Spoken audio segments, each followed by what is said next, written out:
আল্লাহ কোরআনে বলেছেন আমি যখন কোন জাতিকে ধ্বংস করি নির্দিষ্ট সময়ে করি ওয়াকাম মিন ক্বরিয়াতিন আহলাহনাহা ফাজাআহা বাসুনা বায়াতান আও হুম কাইলুন।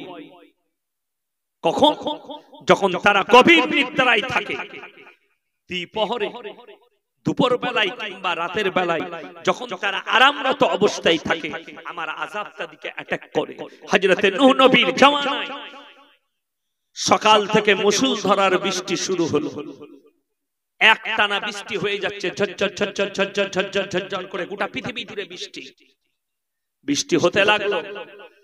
যখন রাত্রি 12টা পার হয়েছে 2টো, তখন আল্লাহ সমুদ্রকে হুকুম দিলে উতলে দাও, উঠে পড়ো। এমন ভাবে উঠবে এক প্রান্ত থেকে আরেক প্রান্ত 1250 ফুট উপরে তুলে দিলেন সমুদ্রের পানিকে মারা। জোরে বলুন সুবহানাল্লাহ। বেঈমান পালাবার রাস্তা পাই। হযরতে নূহ নবী নৌকার উপরে, সকাল হয়ে গেছে, সব সাদিক নিজের চোখে দেখতে পাচ্ছেন তার সন্তান যেন হাবুডুবু খেয়ে মারা যাচ্ছে, তার কওমের লোক মারা যাচ্ছে। হযরতে নূহ নবীর মনে পিতৃস্নেহ জেগে গেছে, আল্লাহর কাছে হাত তুললেন, ওগো আল্লাহ, আমার রসজাত পুত্র তুমি একে রক্ষা করো। আমার আল্লাহ সঙ্গে সঙ্গে ধমক দিলেন হযরতে নূহ নবীকে, লামিনাল খাসিরিন, হাত নামিয়ে লাও, যে আমাকে মানেনি, আমার নবীকে মানেনি, আমার দ্বীনকে মানেনি, তার জন্য তুমি আমার কাছে আবেদন নিবেদন করো না, তা না হলে আমি আল্লাহ রাব্বুল আলামিন তোমাকেও আমি ওই ক্ষতিগ্রস্তদের মধ্যে ফেলে দেব। নবীরা হচ্ছে মাসুম, তাড়াতাড়ি বলুন নবীরা কি? মাসুম, নবীরা জান্নাতি, জোরে বলুন সুবহানাল্লাহ। এইরকম একজন হাবিব পয়গম্বরকে যদি আল্লাহ বলেন হাত নামিয়ে লাও, নিজের পেটের সন্তান, রক্তের সম্পর্কের সন্তানের জন্য তুমি হাত তুলতে পাবে না, যেহেতু সে আমাকে মানেনি, আমার নবীকে মানেনি, আমার দ্বীনকে মানেনি, তার জন্য হাত নামিয়ে লাও। যে জীবনে মসজিদে পা রাখলো না, আমার নবীজির নাম নিল না, নবীজির আদর্শ নেই, সারা জীবনটা মদের ভাটিতে আর হারামে কাটিয়েছে, তার লেগে তুমি বুকা মৌলবি কেমন করে হাত তুলো? তুমি হযরতে নূহ নবীর থেকে দামি কি করে হয়ে গেলে যে তুমি দোয়া করে পার করে দিবে? জানবেন যে বলবে আমি মাতালকে জান্নাতে দিই, এর থেকে বড় ভণ্ড আর কেউ নাই পৃথিবী। যে বলে বদ্দিনকে জান্নাতে দিই দোয়া করে, এর থেকে বড় ভণ্ড পৃথিবীতে আর কেউ নাই। গোমরাহ, তুমি কোরআন হাদিসের জ্ঞান রাখো না, দোয়া করা যাবে।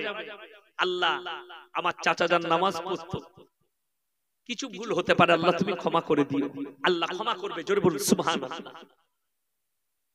দোয়া তো ঈমানদারের জন্য চাওয়া যায়, মুমিনের জন্য, যে আল্লাহকে মানেনি, জীবনে মুখ রাখেনি, মসজিদে পা রাখেনি, তার জন্য কি দোয়া চাই? আমাদের দেশের অবস্থা বলে দিই, আমার এলাকায় মানুষ কেমন শুনেলে কত ভালো, মুসলমান অনেকগুলো গরু পেলেছে, তার একটা গরু এখন বাছুর, আপনারা কি বলেন বাচ্চাকে? বাছুর, মসজিদে ঢুকে গেছে। মুয়াজ্জিন সাহেব বলছে, ওই তুমি কি দেখো না গরুটা ঢুকে গেছে মসজিদে?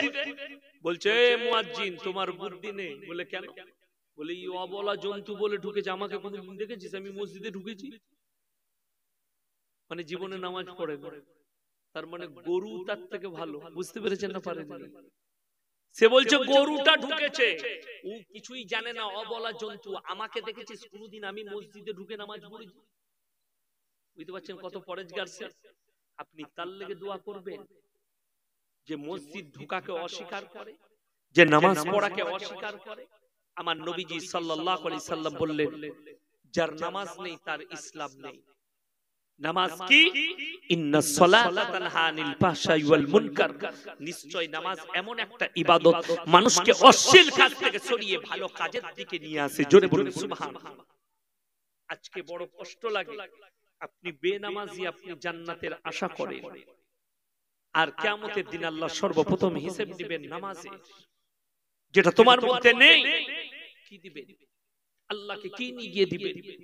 আজকে আমাদের দেশের লোক বুঝেই না যে আমি কি করছি, আমার কোন জিনিসটা প্রয়োজন, হারাম হালাল বুঝে না। ওই জন্য বাবাজিরা, আমি পীর বিরোধী নয়, আমি সিস্টেম বিরোধী মৌলবি, মাথায় রাখবেন। আমিও একজন পীরের আওলাদ, কখনো পীর বিরোধী নয়। আপনি ভালো করে বুঝবেন, আজকে সমাজের মানুষ এই পশ্চিম বাংলার 24 পরগনার, উত্তর 24 পরগনার মাটিতে বসে বলে গেলাম আবার আসবো, জুতোর মালা রেডি রাখবেন। কোন মৌলবি যদি যে কোনো আপনি আমাকে মনে করবেন এটা দেওবন্দি মৌলবি, এটা আহলে হাদিস মৌলবি, এটা অমুক মৌলবি, না, আপনি যে কোনো মৌলবিকে দাঁড় করান আর তাকে জিজ্ঞেস করবেন, আপনার পছন্দ মতো মৌলবিকে জিজ্ঞেস করবেন মেয়েদের মাজারে যাওয়াটা জায়েজ না না জায়েজ। কোন মৌলবি যদি জায়েজ বলে দেয়, সেই মৌলবির জুতোর মালা পরে এই শওকতের বেটা পশ্চিম বাংলায় বয়ান করবে ইনশাআল্লাহ। শুধু তাই নয়, তাকে খালি বলে দিবেন তুমি যে বলছো আলা হযরত আহমদ রাজা খান বেরেলভী রাহমাতুল্লাহ আলাইহি তার ফতোয়ায়ে রিজভিয়ায় আছে, কোন মেয়ে মাজারে যাওয়া তো দূরের কথা, মনে নিয়ত করাটাও পাপ। ফুরফুরার মাটিতে মেয়েরা প্রবেশ করতে পায় না, ঠিক বললাম না ভুল বললাম বাবা? কেন? মেয়েদের মাজারে যাওয়াটা তো দূরের কথা, নিয়ত করাটাও পাপ। যদি বলেন কেন, উদাহরণ দিই, হাদিস পড়ে শোনাবো, কোরআন পড়ে শোনাবো। প্রথমে উদাহরণটা শুনেলেন। বাপ মরে গেলে আপনাদের দেশে স্বামী যদি মারা যায়, স্ত্রী যায় তো কবরস্থানে, আপনাদের দেশে যায় না? কথা বলেন না কেন? যেতে পাবে?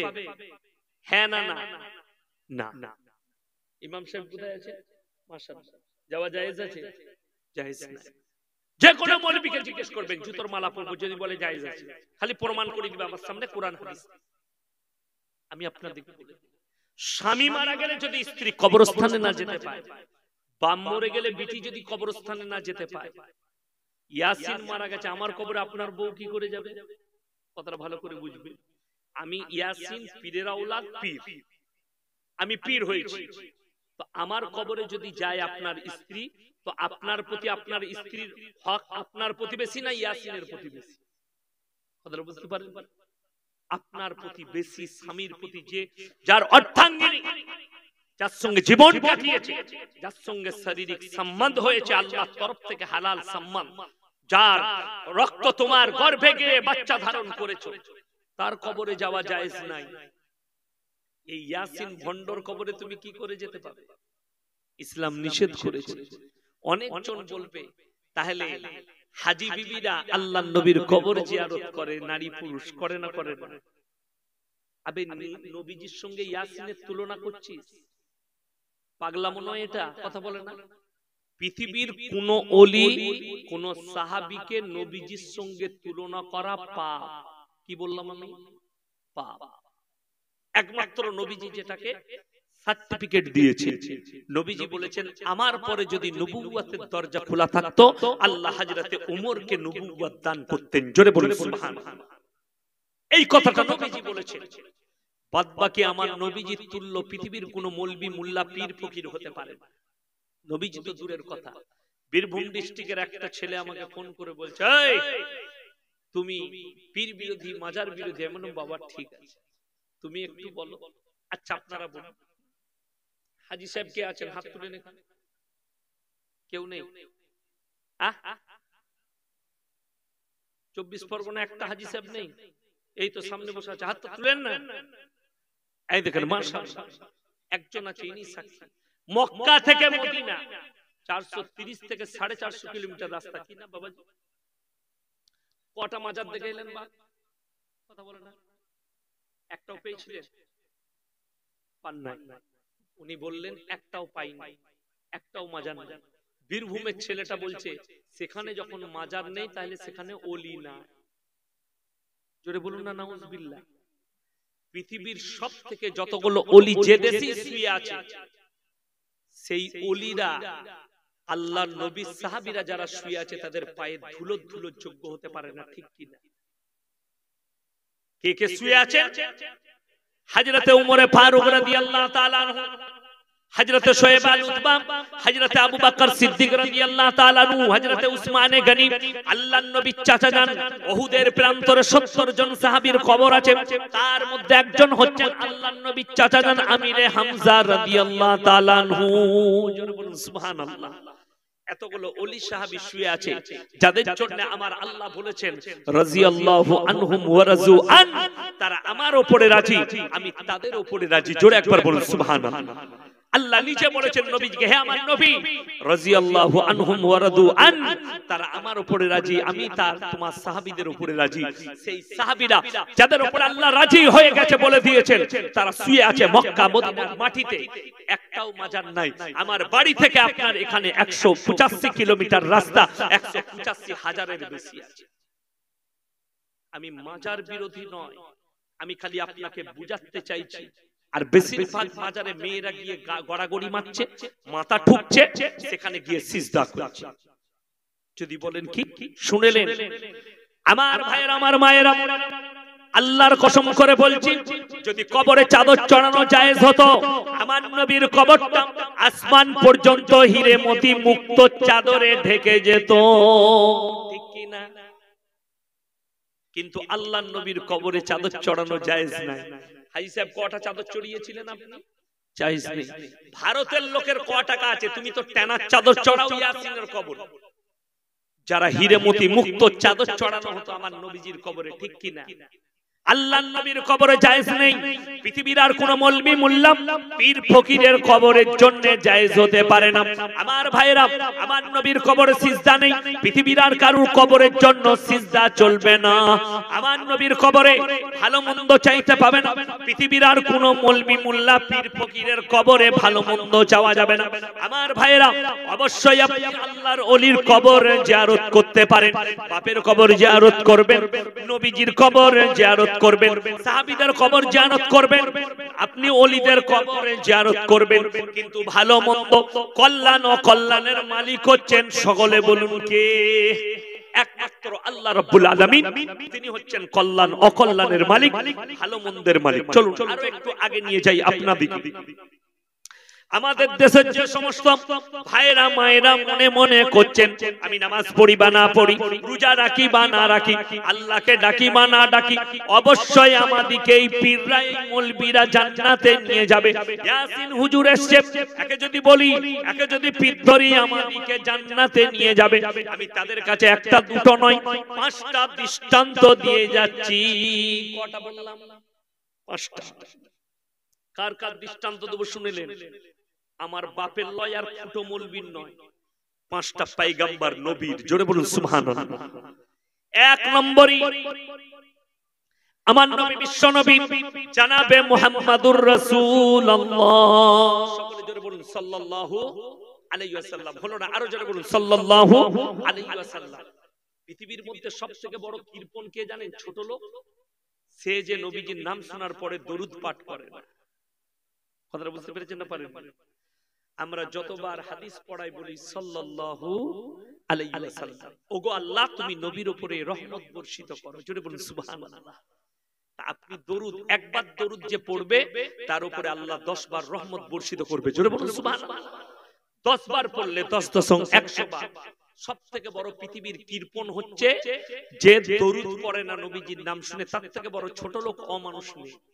সবাই পড়বেন, সবাই একবার বলুন সাল্লাল্লাহু আলাইহি ওয়াসাল্লাম। দ্বিতীয় নম্বর, পৃথিবীর মধ্যে যতগুলো চোর আছে, ডাকাত আছে, সবথেকে বড় চোর ডাকাত হচ্ছে যারা নামাজ চুরি করে। কি বুঝলি? মসজিদে গেল, লোক দেখানোর মতো আল্লাহ, 3 মিনিটে নামাজ শেষ, ঘর পালিয়ে গেল। এ হচ্ছে ডাকাত, সবথেকে বড় চোর। একে বেশি মারবে আল্লাহ। শুনলেন? লোকের বাগান থেকে আম চুরি করার থেকেও বড় চোর যে নামাজ চুরি করে। লোকের বাগান থেকে কেউ যদি আপেল চুরি করে, তার থেকেও বড় চোর হচ্ছে, ডাকাত হচ্ছে সে যে নামাজ চুরি করে। নামাজ কেউ চুরি করবেন না। জোরে বলুন ইনশাআল্লাহ। আমার ভাইয়েরা, আমার মায়েরা, বোনেরা, আমার নবীজি সাল্লাল্লাহু আলাইহি ওয়াসাল্লাম নিজের চাচা জানকে বলছেন, ওগো চাচা একবার বলুন লা ইলাহা ইল্লাল্লাহ, একবার কলমাটা পড়ে নিন, আমি আল্লাহর কাছে আপনার জন্য কেঁদে কেঁদে ক্ষমা চাইবো। আল্লাহর কাছে আপনার জন্য কেঁদে কেঁদে ক্ষমা চাইবো। আমার ভাইয়েরা, আমার মায়েরা, বোনেরা, নবীজির চাচা জান বললেন, আমি যদি বার্ধক্যে কলমা পড়ি, লোকে বলবে মৃত্যু ভয়ে কলমা পড়েছে, তাই আমি কলমা পড়তে পারবো না। আমার নবীজি সাল্লাল্লাহু আলাইহি সাল্লামের কাছে আমার আল্লাহ আয়াত পাঠালেন, এরপরে শুনেন এটা আপনার চোখ খুলে যাবে। আমার ভাইয়েরা, আমার মায়েরা, বোনেরা, আমার আল্লাহ রাব্বুল আলামিন নবীজিকে বললেন, ইন্নাকা লা তাহদি মান আহবাবতা ওয়ালাকিন্নাল্লাহা ইয়াহদি মান ইয়াশা। হে আমার নবী, হিদায়াতের মালিক হচ্ছি আমি আল্লাহ। সকল বলে হিদায়াতের মালিক কে? আমি আল্লাহ। আমার ইচ্ছা নেই তাই তোমার চাচা কলমা পড়তে পারবে না। নবীজি চোখেতে পানি। এরপরে আপনি ডিসকাস করুন যে নবীজি নিজের চাচাকে কলমা পড়াতে পারেননি, আর আমাদের মতো ফুটো মৌলবীরা তোমাকে বিনা নামাজে, বিনা দিনদারিতে, বিনা তাকওয়ায় কেমন করে জান্নাতে নিয়ে যাবে? নবীজি নিজের চাচাকে কলমা পড়াতে পারলেন না। যে চাচা যান বলেছেন, হে মোহাম্মদ, হে আমার ভাইপো, আমি যতদিন বেঁচে আছি তোমার গায়ে কেউ হাত লাগাতে পারবে না। সেরকম হিতাকাঙ্ক্ষী চাচা, পুষ্ট পিশক চাচা কলমা পড়াতে পারেননি নবীজি। আমার মতো ফুটো হুজুর, আমার মতো ফুটো পীর তোমাকে কেমন করে জান্নাতে নিয়ে চলে যাবে বিনা দিনদারিতে, বিনা পরেশগায়, বিনা তাকওয়ায়? কোরআন খুলুন। আমার ভাই একজন চলে গেল। দ্বিতীয় নম্বর একজন পয়গম্বর হলেন, সেটি হচ্ছেন আমাদের পেয়ারা নবী হাবিব সাল্লাল্লাহু আলাইহি ওয়াসাল্লাম। এরপরে দ্বিতীয় নম্বর তিনি হচ্ছেন হযরতে ইব্রাহিম খলিলুল্লাহ। কিয়ামতের দিনে আল্লাহকে বলবেন, ওগো আল্লাহ, আমি আমার আব্বা জানের জন্য আপনার কাছে একটুকু আবেদন নিবেদন করতে চাই। আল্লাহ বলবেন, হে আমার ইব্রাহিম, তুমি তোমার দুটো পায়ের মধ্যখানে লক্ষ্য করো। রিওয়ায়েতে আছে ইব্রাহিম নবীর বাপ কিয়ামতের দিনে বীর্য আকারে রক্ততে লুটোপুটি খাবে। ইব্রাহিম নবীর চোখে পানি আসবে, আল্লাহ, আমি আমার আব্বা জানের জন্য আপনার কাছে একটু আবেদন করতে চাই। আমার আল্লাহ বলবেন, হে আমার ইব্রাহিম, তুমি লক্ষ্য করো সেদিনের কথা যেদিনে তোমাকে আগুনেতে নিক্ষেপ করা হয়েছে। ইব্রাহিম নবী হাত পা বাঁধা হয়েছে, চিতার মধ্যে নিক্ষেপ করা হবে। একদিকে দাঁড়িয়ে আছে নমরুদের সৈন্য সামন্ত, আর তাদের পাশে দাঁড়িয়ে আছে ইব্রাহিম নবীর আব্বাজান।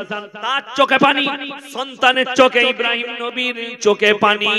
ইব্রাহিম নবীর আব্বাজান বলছেন, ওরে আমার সন্তান ইব্রাহিম, তুমি আমাদের এই সমস্ত মডেলগুলোকে মেনে নাও, দেবদেবীদিকে মেনে নাও। আমি নমরুদকে অনুরোধ করব তোমাকে ছেড়ে দেবে।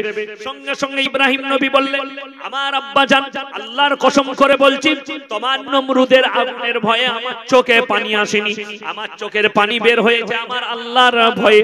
আপনার কাছে অনুরোধ করছি, এই শয়তানের রাস্তা ছাড়ুন আর আমার আল্লাহকে বিশ্বাস করুন। নমরুদের সৈন্য সামন্ত বলল, এতটুকু অনুতপ্ত নয়, একে আগুনেতে নিক্ষেপ করো। আমার ভাইরা, ইব্রাহিম নবী আল্লাহকে বললেন, ও আল্লাহ, এই বেঈমান কাফেরদের হাত থেকে রক্ষা করুন। আমার আল্লাহ রাব্বুল আলামিন আগুনকে হুকুম জারি করলেন, কুল্লা ইয়া নারকুনি বারদাও ওয়া সালামান আলা ইব্রাহিম, হে আগুন তুমি ক্ষান্ত হও আমার ইব্রাহিমের জন্য।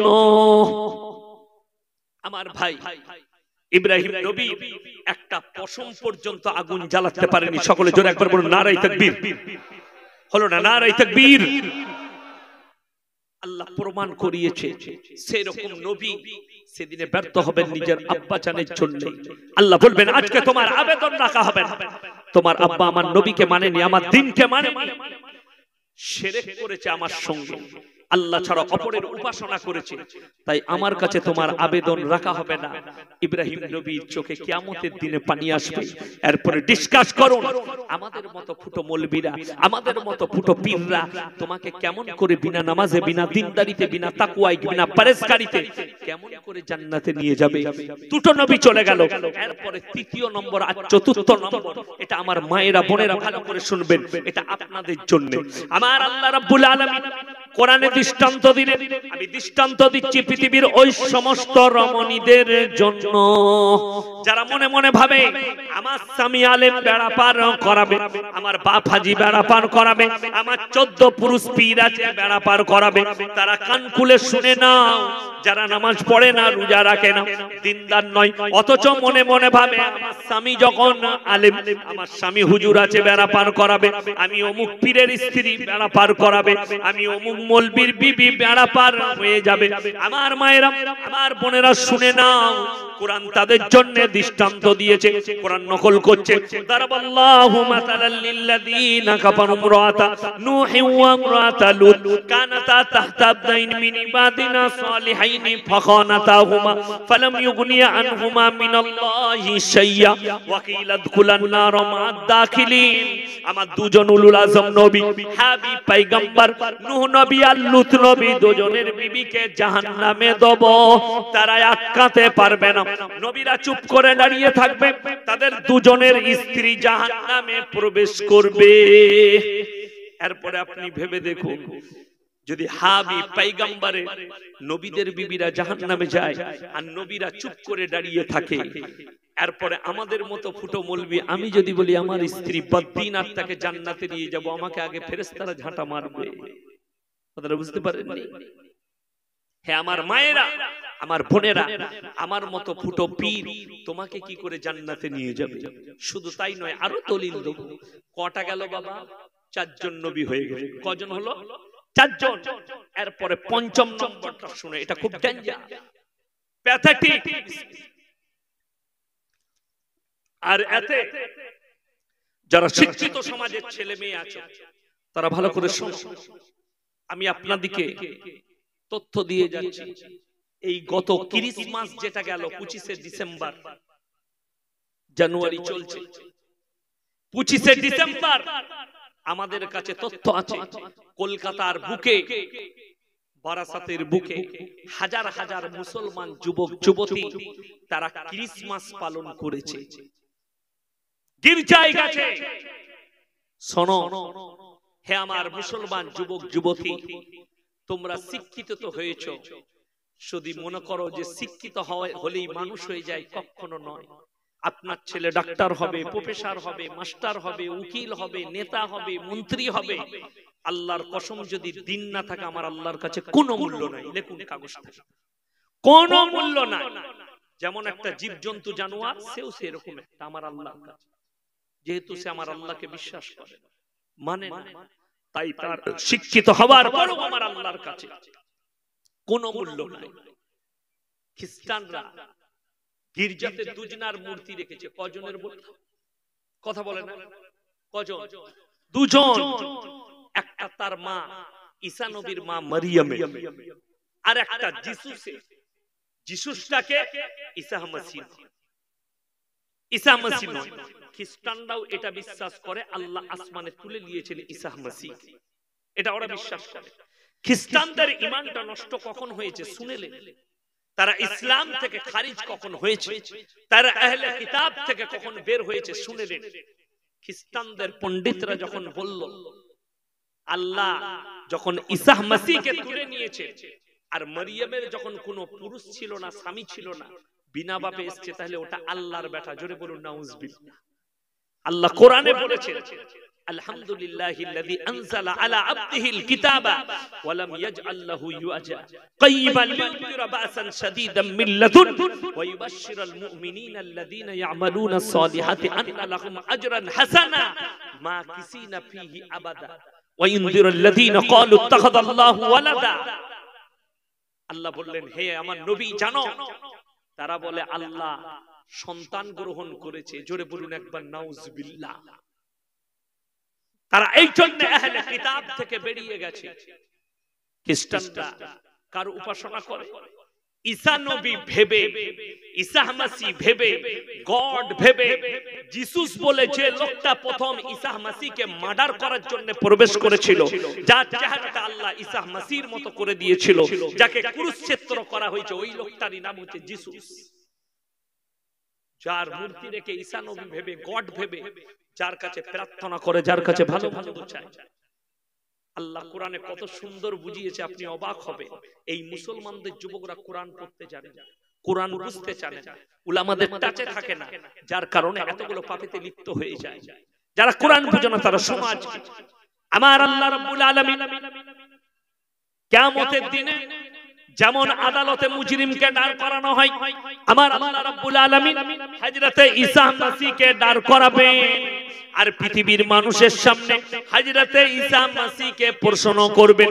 কোরআন নকল করছে, ইসকাল আল্লাহু ইয়া ঈসা ইবনে মারইয়াম আনতা কুলতা লিন-নাস ইত্তাকিদুনি ওয়া উম্মিয়া ইলাহাইনি মিন দুনিল্লাহ। ওগো ঈসা, তুমি কি বলেছিলে তোমার কওমকে আল্লাহ ছাড়া আমি আর আমার মা আরো দুটো আল্লাহ? ঈসা নবী বলবেন, ক্বালা সুবহানাক, চোখের পানি ফেলে, ক্বালা সুবহানাক মা লা ইয়াকুন আন আকুলা মা লাহু। কিছু বলছে চা না, ইঞ্জিন গরম হয়ে গেছে, তুমি যাও, আমি তোমাকে দেখছি।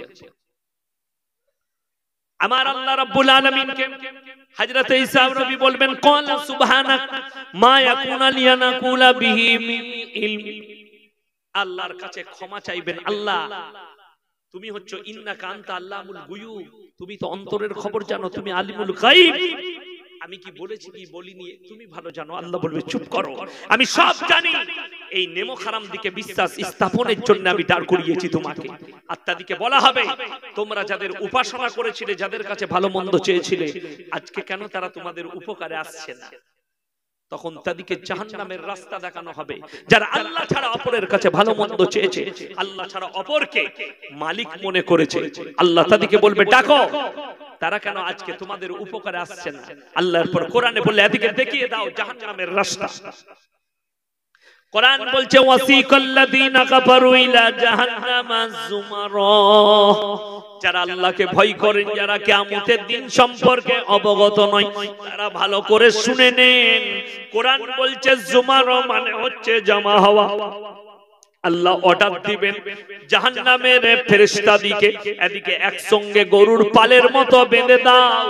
যেমন পাইকেররা হাট থেকে 10টা 12টা করে বেঁধে বেঁধে গরু আনে, ফেরেশতাদিকে আল্লাহ বলবেন, ওয়াসিকাল্লাযীনা কাফারু ইলা জাহান্নামা যুমারা, একসাথে 10টা 12টা করে বাঁধো আর জাহান্নামের দিকে নিয়ে যাও। আর ফেরেশতারা প্রশ্ন করবে, হাত্তা ইযা জাউহা ফুতিয়াত আবওয়াবুহা ওয়া ক্বালা লাহুম খাযানাতুহা আলাম ইয়াতিকুম রাসূল। তোমাদের কাছে কি কোনো সতর্কবাণী পাঠানো হয়নি, রাসূল পাঠানো হয়নি? তারা বলবে, হয়েছিল কিন্তু আমরা মানতে পারিনি। আমার ভাইয়েরা, আমার মায়েরা, বোনেরা, শুনে নাও, সেদিনের দিনটা কেমন হবে, যেদিনে আল্লাহ জাহান্নামকে দাঁড় করাবেন আর জাহান্নামের তর্জন গর্জন শুরু হবে। জাহান্নাম আওয়াজ দেবে, আমার উপরে খাদ্য নিক্ষেপ করুন। আমার ভাইয়েরা শুনে নাও, সেদিনে যখন প্রকাশ পেয়ে যাবে, জাহান্নামীরা বুঝতে পারবে জাহান্নামে যাব, তখন আল্লাহর কাছে তারা কেঁদে কেঁদে হাত তুলবেন আর কাঁদতে লাগবে। আর তারা আল্লাহকে বলবে, রব্বানা আবসারনা ওয়া সামিনা ফারজিনা নামাল সালিহান ইন্না মুকিনুন। ওগো নবী, আপনি দেখতে পাবেন আর পৃথিবীর মানুষ দেখতে পাবে, যেদিনে জাহান্নামীরা আল্লাহর কাছে হাত তুলে বলবে, তর্জন গর্জন দেখতে পাবে, তখন তারা কাঁদবে আর বলবে, রব্বানা আবসারনা ওয়া সামিনা ফারজিনা নামাল সালিহান ইন্না মুকিনুন। ওগো আল্লাহ, আজকে আমরা জাহান্নামের লিলিহান শিখা দেখতে পাচ্ছি, তর্জন গর্জন শুনতে পাচ্ছি, আর একবার আমাদেরকে দুনিয়াতে ফিরিয়ে দাও, ভালো কাজ করব, নেক কাজ করব, নেক আমল করে আনবো। আমার আল্লাহ উত্তর দেবেন, লামলান্না জাহান্নামা মিনাল জিন্নাতি ওয়ান নাসি আজমাইন।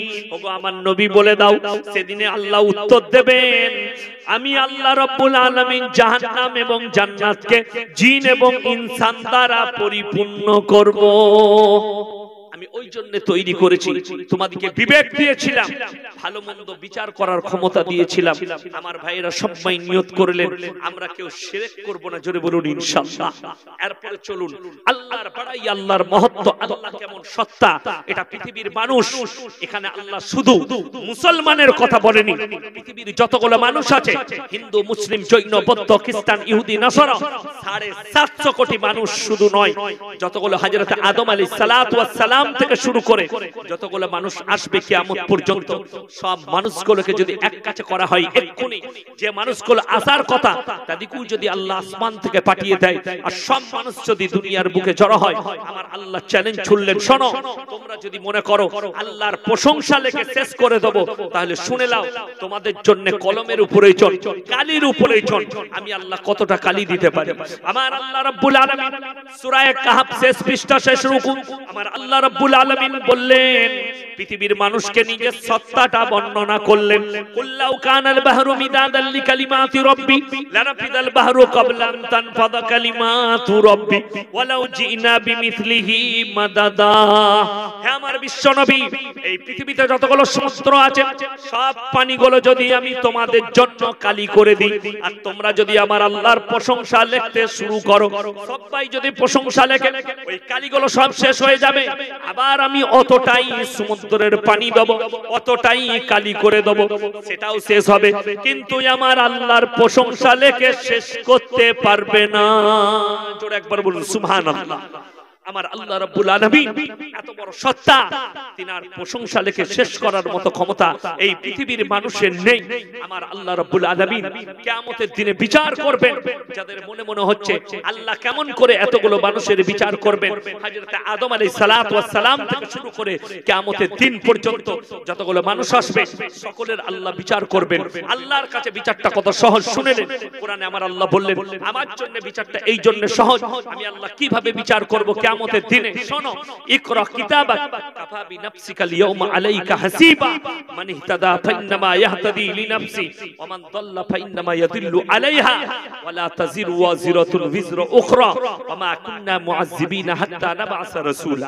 হে আমার নবী বলো, কিয়ামতের দিনে আমি আল্লাহ রাব্বুল আলামিন এমন ভাবে বিচার করব, প্রত্যেকটা মানুষের হাতে তাদের আমলনামা ধরিয়ে দেওয়া হবে। ইকরা কিতাবাক, তোমাদের হাতে তোমার আমলনামা ধরা হবে।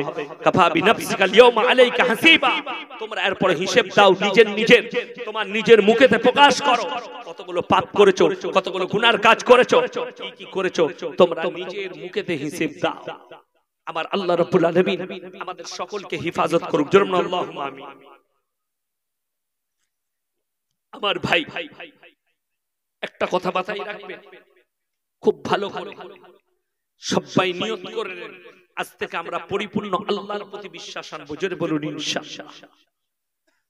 আপনি শরীর খারাপ, পানি পড়া লাগবে, আপনার বিশ্বাস আছে কোরআনের আয়াত যদি পড়ে পানিতে দম করা হয় আল্লাহ শিফা দেয়। জোরে বলুন সুবহানাল্লাহ।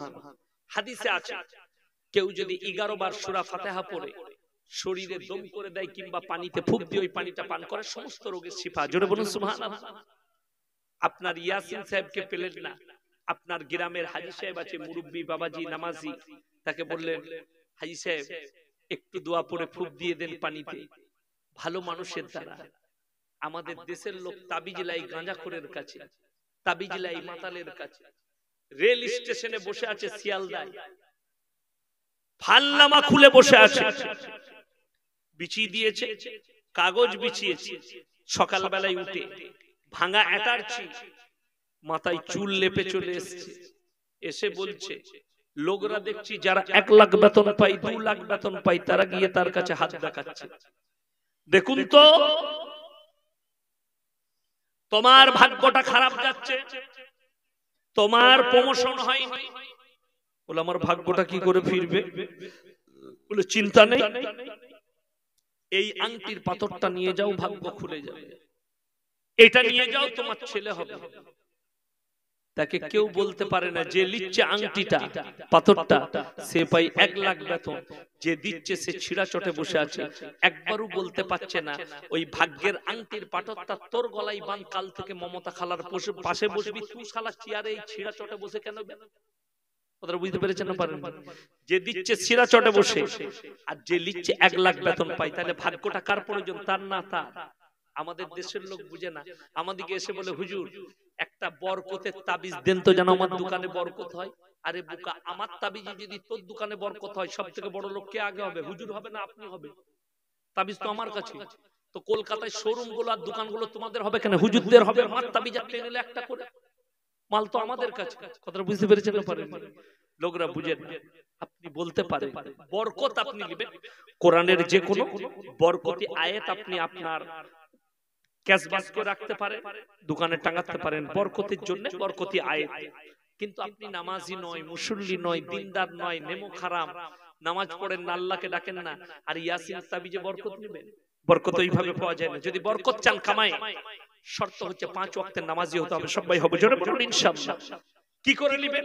যারা 5 ওয়াক্তের নামাজি, প্রত্যেকদিন ফজরের পরে দোকানে বসে সূরা ইয়াসিনের তেলাওয়াত করুন, আগামী ফজর পর্যন্ত মৃত্যু ছাড়া আপনার কাছে কোনো বালা মুসিবত আসবে না। জোরে বলুন সুবহানাল্লাহ।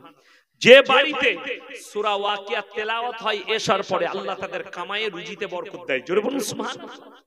আমাদের দেশে কোরআন তেলাওয়াত হয় না, ঠিক মাগরিবের পর থেকে সিরিয়াল স্টেট হয়, পুরো প্রত্যেকটা বাড়িতে সিরিয়াল চলে, ঠিক কি না? মায়েরা কোরআন পড়ে না, সিরিয়াল দেখে। বড় কষ্ট লাগে, সমাজের অবস্থা এত খারাপ। আজকে মুসলমান, আপনি লিখে নিয়ে যান, কাগজ থাকে নোট করুন, কালকে শুনবেন জলসাটা আবার। যে যুগটা শুরু হয়েছে, এই যুগে 100টার মধ্যে 98 জন, 100টা নামাজির মধ্যে 98 জন জাহান্নামে যাবে।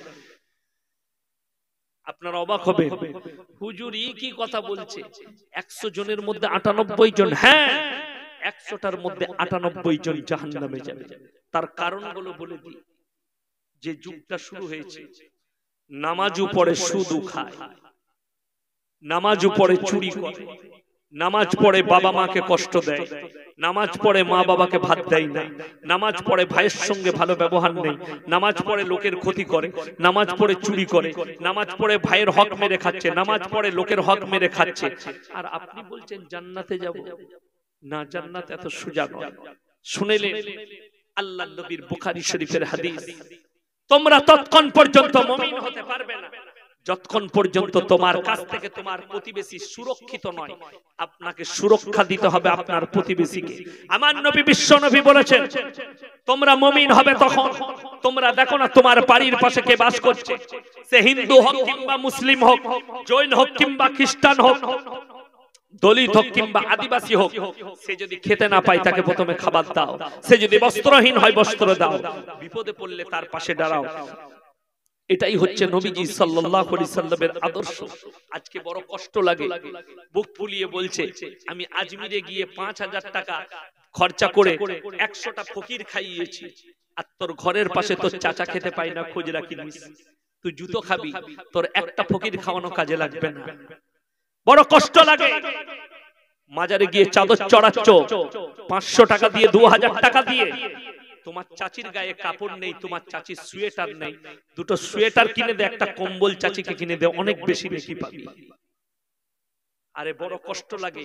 তুমি যে মাজারে চাদর চড়াচ্ছ, ওই হুজুরের চাদরের প্রয়োজন নাই, তিনারা আল্লাহর ওলি, তারা জান্নাতের বাগিচায় আছে। জোরে বলুন সুবহানাল্লাহ। চাদর প্রয়োজন তোর পাশের গরিবটা, চাদর প্রয়োজন তোর চাচা। শুনেলেন কোরআন বলছে, ওয়াআতিদাল কুরবা হাক্কাহু ওয়াল মিসকিন ওয়াবনাস সাবিল ওয়ালা তুবাদদির তাবদীরা ইন্নাল মুবাদদিরিনা কানু ইখওয়ানাশ শায়াতিন ওয়া কানাশ শাইতানু লিরাব্বিহি কাফুরা। কোরআনের বার্তা, তোমরা তিনটে মানুষের সঙ্গে ভালো ব্যবহার করো, আমি আল্লাহ তোমাদের মালেতে বরকত দেব। জোরে বলুন সুবহানাল্লাহ। এক নম্বর, ওয়াআতিদাল কুরবা, তোমার কাছের গরিব, তোমার পাশের গরিব, তার তোমরা খেয়াল রাখো, তোমাদেরকে আল্লাহ মাল দিলে তাদের প্রতি খরচ করো। ওয়াআতিদাল কুরবা হাক্কাহু ওয়াল মিসকিন, তারপরে খোঁজ নিবে তোমার গ্রামে, তোমার এলাকায় এতিম আর মিসকিন কারা আছে, তাদের তোমরা খেয়াল রাখো। তৃতীয় নম্বর হচ্ছে আবনাস সাবিলি ওয়ালা তুবাদদির তাবদীরা, তারপরে তোমার দরজায় যারা মুসাফির আসবে, মাদ্রাসাওয়ালা আসবে, উলামা আসবে, মুসাফির আসবে, তোমরা তাদের সঙ্গে ভালো ব্যবহার করো। এই তিনজনের সঙ্গে যারা ভালো ব্যবহার করে, তিনজনের যারা খেয়াল রাখে, আল্লাহ তাদের মালেতে বরকত দেয়। আজকে মুসলমানদের বরকত চলে যাওয়ার কারণ কয়েকটা বলে দিই। ইন্নাল মুবাদদিরিনা কানু ইখওয়ানাশ শায়াতিন ওয়া কানাশ শাইতানু লিরাব্বিহি কাফুরা। আমার আল্লাহ বললেন, যারা অপব্যয় করে তারা হচ্ছে শয়তানের ভাই, অপব্যয়কারী হচ্ছে শয়তানের ভাই। কখনো তারা শয়তান জান্নাতি না জাহান্নামী? বাবা কথা বলে না, জাহান্নামী। যদি শয়তান জাহান্নামে যায়, আপনি কি করে শয়তানের ভাই হয়ে জান্নাত পাবে? শয়তানের ভাইকে যারা অপব্যয় করে, অপব্যয় কি শুনেলেন? হালাল মালকে নিয়ে হারাম জায়গায় খরচ করা। আল্লাহ আপনাকে টাকা দিয়েছে, আপনি মেয়ের পেছনে খরচ করছেন, মদের পেছনে খরচ করছেন, গান বাজনার পেছনে খরচ করছেন, গাঁজার পেছনে, নেশার পেছনে, লটারির পেছনে, আপনার টাসের পেছনে, জুয়ার পেছনে খরচ করছেন, আপনি হচ্ছেন শয়তানের ভাই। আল্লাহ বললেন, তখন তার মালকে আমার আল্লাহ কেড়ে নেয়। মুসলমান ধ্বংস হয় যখনই পয়সা হয়। দুটো নেশা কমন চলে আসে, এক হচ্ছে জুয়া, দ্বিতীয় নম্বর হচ্ছে নারী, নারীবাজি করা। মুসলমানদের পেশা, পয়সা হলেই নারীবাজিতে জুড়ে যায়। যারা এই দুটো জিনিস থেকে শুনেলেন, শয়তানের সবথেকে দামি হাতিয়ার হচ্ছে নাংটা নারী, বদকার নারী। যতগুলো কাজ আছে শয়তানের, যতগুলো কাজ আছে সব আকর্ষণীয়। কলকাতায় যান, যেগুলো বোরকাওয়ালি মেয়ে সেগুলোকে আমাদের যুবকদের ভালো লাগে না, যেহেতু ওর শরীরে আকর্ষণ নাই, পর্দা করে আছে। কিন্তু যে মেয়েটার বুক বেরিয়ে আছে, জাং বেরিয়ে আছে, পিঠ বেরিয়ে আছে, পেট বেরিয়ে আছে, সেগুলো কিন্তু আকর্ষণ। যুবকরা জানে কি বুঝলেন? রাস্তা দিয়ে যদি একটা পেট বার করা মেয়ে যায়, দুটো যুবক যদি থাকে, খালি খালি গুতো মারবে, দেখ খালি কেন না। কি বুঝলেন? এরা হচ্ছে শয়তানের সব থেকে বড় হাতিয়ার। শুনেলেন, আপনার জীবনের যতগুলো পাপ আছে সব পাপের মধ্যে 90টা পাপ, 100টার মধ্যে 95টা পাপের জন্য দায়ী হচ্ছে এই চোখ। চোখ। আর এখন বর্তমান এই পাপগুলোর 40% ভাগ নিয়ে নিয়েছে মোবাইলটা। মোবাইল। আমাদের দেশের অনেক যুবক যুবতী বিবাহের আগে নিজেদের যৌবনকে শেষ করে ফেলছে। তার কয়েকটা প্রমাণ দিই। গত 3 দিন আগে একটা ছেলে আমাকে, মুম্বাই কিংবা দিল্লি কোন জায়গায় কাজ করে, আমাদের দেশের ছেলে ফোন করেছে, হুজুর আমি খুব প্রবলেমে আছি, সলভ করতে হবে। আমি মাদ্রাসায় বসেছিলাম, 10টার পরে ছুটি হয়ে গেছে। কি ব্যাপার বলো? বলছে হুজুর খুব বিপদ। আমি গোসল করি, গোসল করার পরে বেরোই, তখন আমার বীর্য বেরিয়ে যায়। আমি বললাম তুমি ভালো করে সত্য কথা বলো, তুমি হস্তমগ্ন করো। সে বলে হুজুর আপনি কি করে ধরলেন? আমি বললাম বেটা আমরা আরবি কিতাব পড়েছি, অত সোজা না, এই রোগটার প্রমাণ এটাই। সে বললে কানতে লাগলো, হুজুর সত্যিকারই এটা থেকে বাঁচতে পারছি না, কি করে বাঁচবো? আমি বললাম তোমার মোবাইলকে তোমার কাছ থেকে দূর করো, তোমার মোবাইল তোমাকে এই পাপ করাচ্ছে। ছেলেটা বললে আপনি একদম সত্য কথা বলেছেন, একদম আল্লাহর কসম আপনি সত্য বলেছেন, এই পাপে লিপ্ত। আমি বললাম তুমি বিয়ে করো খুব তাড়াতাড়ি। মোবাইল যখনই খুলবেন, আজকে অর্ধেক ধ্বংস হয়ে গেল সমাজ খালি মোবাইলের জন্য। সরকার 10,000 করে টাকা দিয়েছে স্কুলের ছেলেদিকে ট্যাব কিনবি, ব্যভিচারের রাস্তা খুলে দিয়েছে। আমি বাস্তব কথা বলছি। ওই 10,000 টাকা ট্যাব নয়, সরকার যদি বলতো 10,000 টাকার বিষ কিনে খাবি, তারা বেঁচে যেত, যদি খেয়ে মারা যেত, তার পরিবার বাঁচত। আজকে পরকীয়ায় ভরে গেছে সমাজটা। শুনেলেন বেঈমান কাফেররা কিভাবে আপনার ঈমানকে নষ্ট করছে। ব্লাড ব্যাংক আছে, আছে না নাই? যেখান থেকে ব্লাড পাওয়া যায়, সেখানে সুদখোরেরও ব্লাড থাকবে, চোরের থাকবে, ডাকাতের থাকবে, বাটপড়ের থাকবে, ব্যভিচারী থাকবে, সবারই ব্লাড থাকবে। সেই ব্লাড মুমিন তুমিও লাও। কথাটা বুঝতে পারেননি আমার? শুধু তাই নয়, দুধ ব্যাংক বেরিয়ে গেছে, সরকার বার করেছে দুধ ব্যাংক। যে মেয়েদের স্তনে দুধ বেশি থাকবে তারা দুধ বার করে ওই ব্যাংকে জমা দিবে। যে বাচ্চা দুধ পাবে না মায়ের, যদি চায় সেখান থেকে কিনে দুধ নিতে পারবে। প্রত্যেকটা মুসলমানকে সাবধান করছি, ওই ব্যাংকের দুধ থেকে আপনারা দূরে থাকবেন। এটা মুসলমানদের জন্য সম্পূর্ণ হারাম।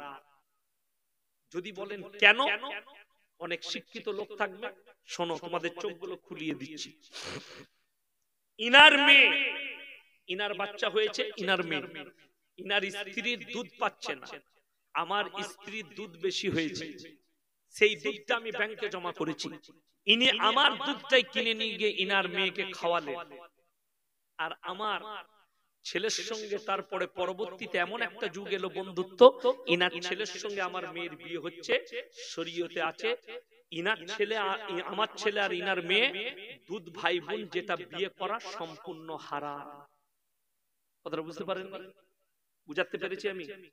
বুঝাতে পারিনি? শুনেলেন? আবার বলে দিই, দুধ ব্যাংকে দুধ জমা করে ইনার সন্তান দুধ পায়নি, ইনার স্ত্রীর দুধ নেই, বাচ্চা দুধ পাচ্ছে না, বলে ব্যাংক থেকে দুধ কিনে নিয়ে এসো। আমার স্ত্রী জমা করেছে ব্যাংকে দুধ, সেই দুধটাই ধরেলেন ইনার কাছে এলো, ইনার ছেলে খেলো, বাচ্চা খেলো, ইনার মেয়ের সঙ্গে আমার ছেলের ভবিষ্যতে বিয়ে হচ্ছে, দুজনাই দুধ ভাই বোন হলো। যেহেতু আমার স্ত্রী দুধ ইনার সন্তান পান করেছে, এই দুধ ভাই বোনে বিয়ে করা ব্যভিচারের সমান পাপ এবং হারাম শরীয়তে। বুঝতে পেরেছেন আপনার ঈমান কোথায় ধ্বংস করছে? একটা গেল। দ্বিতীয় নম্বর, সরকার সার্কুলার জারি করে দিয়েছে, কেন্দ্র সরকার দিয়েছে, রাজ্য সরকারও জারি করে দিয়েছে গাইডলাইনটা কি, এরপর থেকে পশ্চিম বাংলার নয় ভারতবর্ষের সংবিধানে মেয়েরা পেট ভাড়া নিতে পারবে। মানে তোমার স্ত্রীর পেটে যদি তুমি সন্তান না নিতে চাও, অন্য মেয়ের পেট ভাড়া, কোন মেয়েরা পেট ভাড়া দিতে পারবে, কোন মেয়েরা নিতে পারবে। যদি বলেন ইসলামের দৃষ্টিভঙ্গিতে সম্পূর্ণ নাজায়েজ হারাম কাজ। আমার নবীজি 1400 বছর আগে ভবিষ্যৎবাণী করেছেন এমন একটা যুগ আসবে বাঁদির পেটে মালিক পয়দা হবে। আজকে কিন্তু সেটাই হচ্ছে। এই আইনটা ওটাই কোরআন বিরোধী, নবীজি 1400 বছর আগে বলে গেছে। শুধু তাই নয়, এমন একটা যুগ আসবে মানুষ ভরি ভরি নিজের পেটের সন্তানকে হত্যা করবে।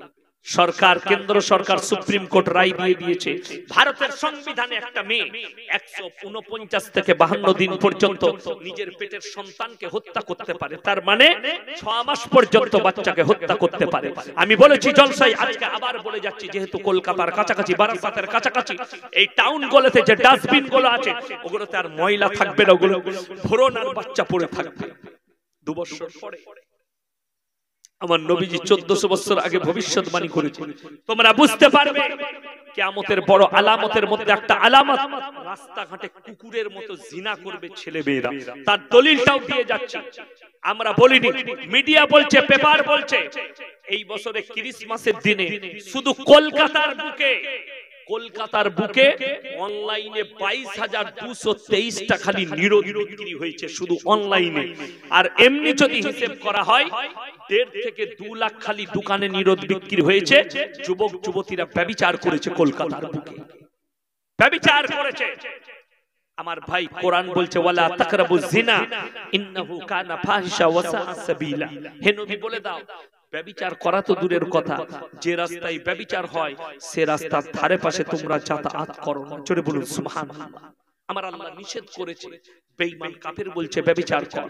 সরকার লাইসেন্স দিয়ে রেখে দিয়েছে পতিতালয়গুলো, তোমরা যাও আর যৌবনকে নষ্ট করো। আমার আল্লাহ বললেন, শোনো, প্রত্যেকটা যুবককে বলছি, প্রত্যেকটা ভাইকে বলছি, আল্লাহ আপনাকে যে যৌবনটা দিয়েছে ওটা আপনার স্ত্রীর জন্য। স্ত্রী আর পর বলে দিলে আমাদের সমাজ এত খারাপ। যদি আপনি বারাসাত বাজারে থাকেন আর স্ত্রী যদি ফোন করে, হ্যালো তুমি কোথায় আছো, ভাত খাবে না, সঙ্গে সঙ্গে বলে ফোনটা কাজ আছে, ফোন করবি না। বউ ফোন করলে রাগ, ফোনটা বিরক্ত, কথা বলার সময় নাই, কাজে আছি, ঠিক যাচ্ছি ঘরে ভাত খাবো। আর যদি প্রেমিক ফোন করে, হ্যালো, বাইক চালাচ্ছে কলকাতাতে, কানে ফোন লাগিয়ে দিয়েছে, তুমি কেমন আছো, আই লাভ ইউ। প্রেমিকার সঙ্গে কথা বলতে কষ্ট নাই, 1 ঘন্টা হারামখোর কথা বলে, 2 ঘন্টা কথা বলে, কিন্তু বিবির সঙ্গে কথা বলতে কষ্ট। কিয়ামতের আলামত। বাড়ি থেকে বের হলে, হ্যাঁ আমার যুবকরা শোনো, যদি ভোরের বেলায় বেরিয়ে যাও কাজে, বিবির কপালে চুম্বন দিয়ে বের হও। আমার নবীজি সাল্লাল্লাহু আলাইহি সাল্লাম সফরে বেরুলে বিবিদের কপালে চুম্বন দিতেন। জোরে একবার বলুন সুবহানাল্লাহ। আর আমাদের সমাজের লোক বাড়ি থেকে বের হলে যখন বেরোয় তখন একবার বউকে গাল দিয়ে বেরোয়, যখন ঢুকে তখন গাল দিয়ে ঢুকে, ঠিক কি না? এরা কবরে মার খাবে।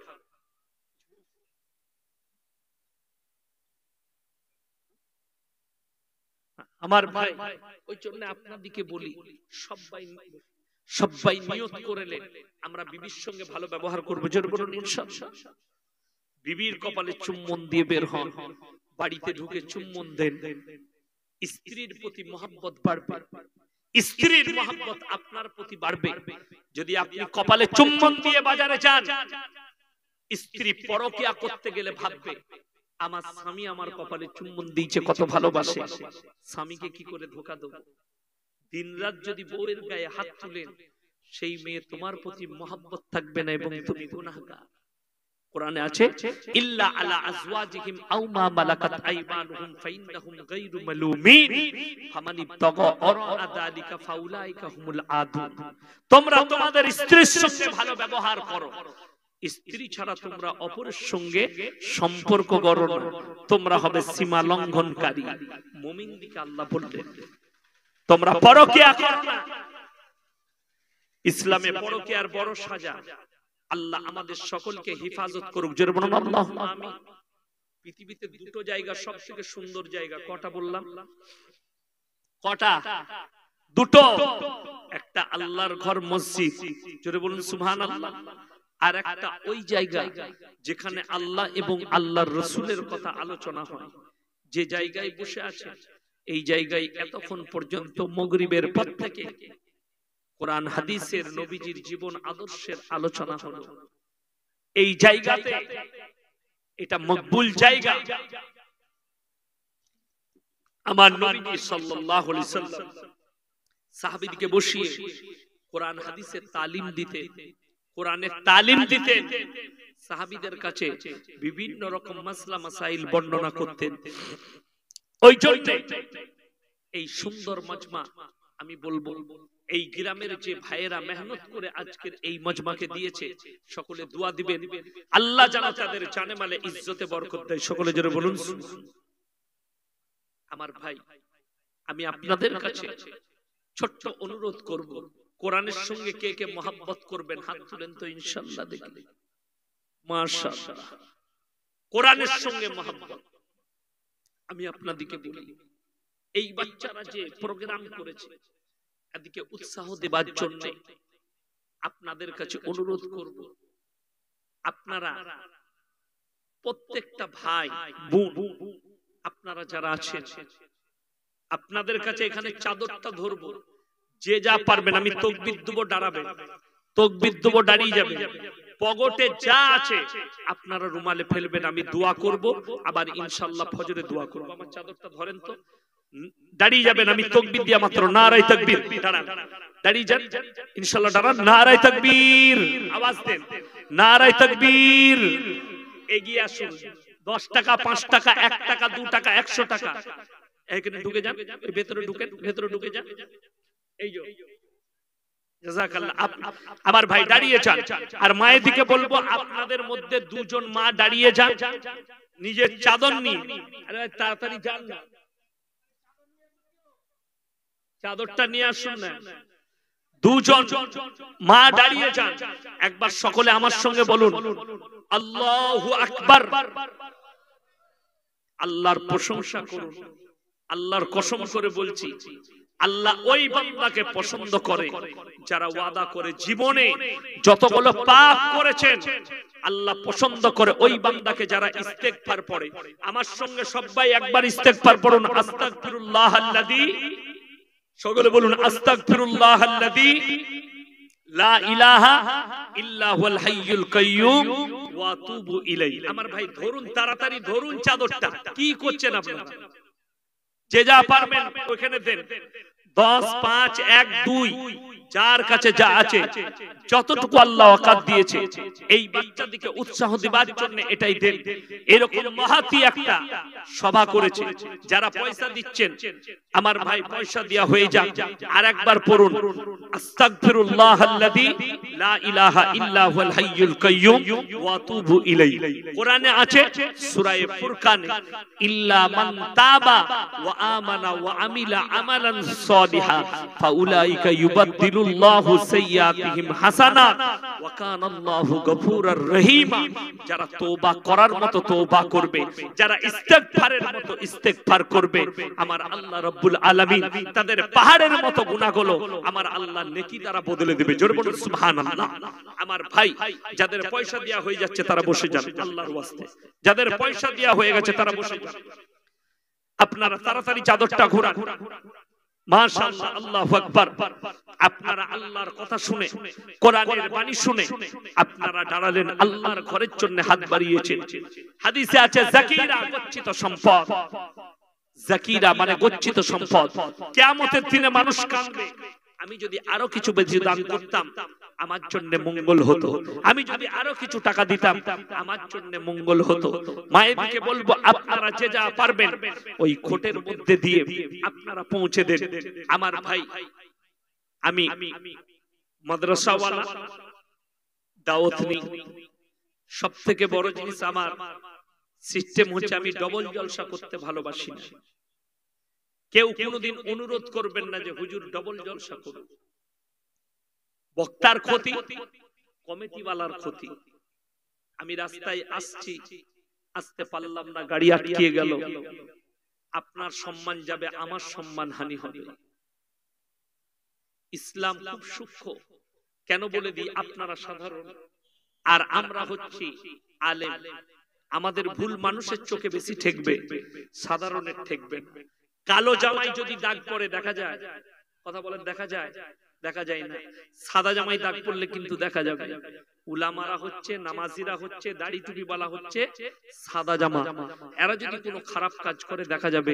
কিন্তু একটা মাতাল রোজ মদ খায়, কেউ সমালোচনা করে না। ইয়াসিন যদি একদিন খায়, গোটা পৃথিবীর লোক জানতে পারবে, ঠিক কিনা? ওই জন্য আমাদেরকে মেপে চলতে হবে। আল্লাহ আমাদের সকলকে হেফাজত করুক। আজকের রাত্রিকে আল্লাহ হেফাজত করুক।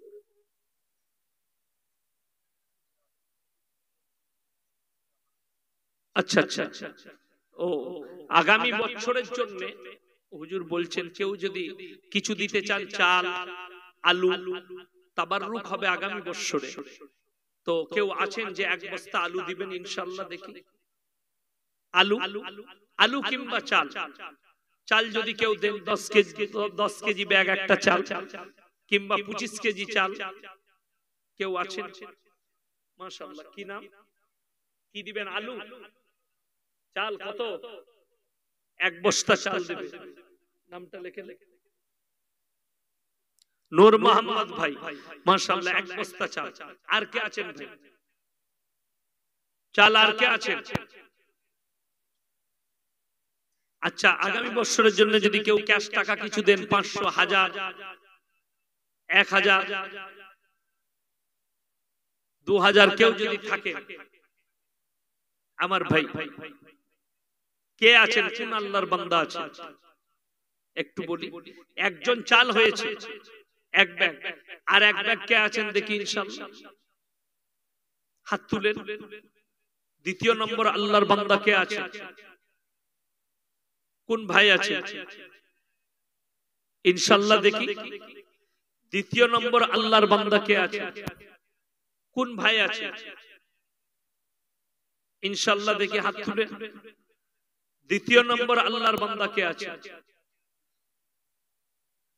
আমার ভাই, আল্লাহর ওয়াস্তে একজন ভাই হয়েছে এক ব্যাগ চাল, আর একজন বলুন, আর একজন ভাই কে আছে ইনশাআল্লাহ? দেখি আর একজন ভাই বলুন ইনশাআল্লাহ কে আছে? আলু যদি কেউ দিতে চান, আলু এক ব্যাগ, 2 ব্যাগ, 3 ব্যাগ আলু যদি কেউ দিতে চান, কোন ভাই আছেন? কোন আল্লাহর বান্দা আছেন? আমার ভাই একটু তাড়াতাড়ি হাত তুলেন ইনশাআল্লাহ। কে আছেন? কোন ভাই আছে? তাড়াতাড়ি বলুন ইনশাআল্লাহ।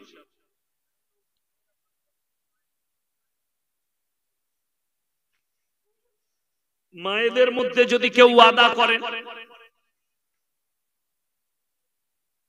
মায়েদের মধ্যে যদি চাল, আলু যদি কেউ ওয়াদা করেন ইনশাআল্লাহ দেখি। আমার ভাই আর কে আছে?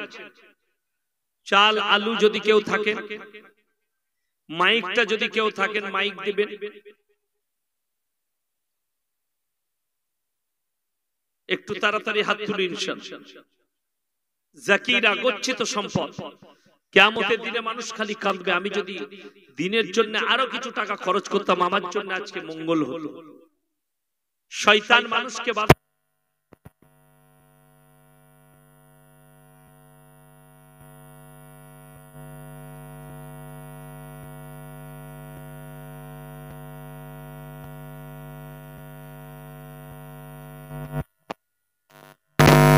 চালু হয়েছে। আর একজন ভাই আল্লাহর বান্দা কে আছে? মায়েদের মধ্যে যদি কেউ থাকে, ভাইদের মধ্যে কে আছেন? আর হাত তুলেন। একজন, 1000, 500, 200, 2000 কেউ যদি থাকে। আর একজন ভাই কে আছে? আর একজন ভাই আল্লাহর বান্দা। কোন মা যদি থাকে, আমার ভাই, যদি কোনো আল্লাহর বান্দা থাকে